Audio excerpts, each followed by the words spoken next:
everyone, this is Shelly. I have a video for you today, and the video is basically simple. 1, 2, 3. We're not going to be long.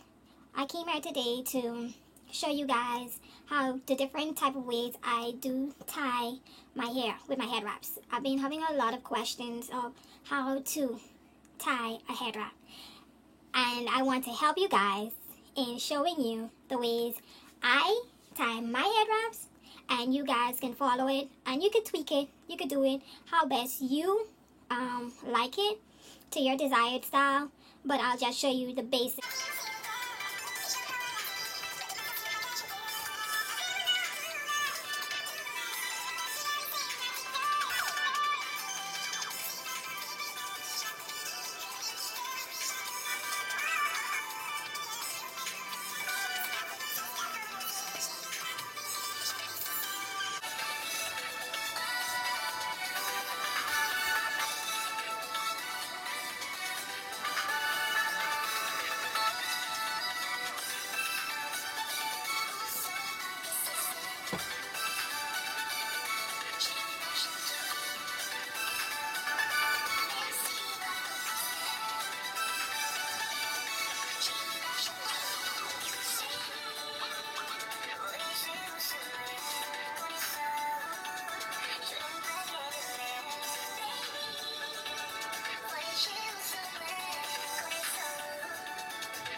everyone. You are tuned into Shelly Innovative Hands. Hi, this is Shelly. I would like to commend you. Kudos to you that reached this far within the video. And if you're not subscribed as yet, go ahead and click the subscribe button. If you like the video, please leave me a thumbs up. So touch the like button. And don't forget to leave me some comments in the comment section below. I love you guys and continue to tune in. The video is not over as yet. I have a little bit more to show you. Don't forget to like, comment, and subscribe. And see you in my next video. I almost forgot. Guess what? I want to do a giveaway. Yes. I love you guys so much. You guys been showing me love. Y'all been 100 with me. Giving me your honest opinions. And I want to show y'all a little bit of love and gratitude. So go ahead and leave your Snapchat. If you're on Snapchat, you can leave your Snapchat name down in the comment section below. And you can add me on Instagram. It's Shelly Innovative Hands. You can also add me on Snapchat. It's Shelly Innovative. And you can also add me on Facebook. It's Shelly Innovative Hands. You have to add me on those social media platforms in order to win the prize, the giveaway actually. And I'll go ahead I'll go ahead and give the instructions on my Insta or on my personal Instagram, just so you guys would be able to get the info and also get the giveaway. It's gonna be a giveaway. I know I can't sing. So what?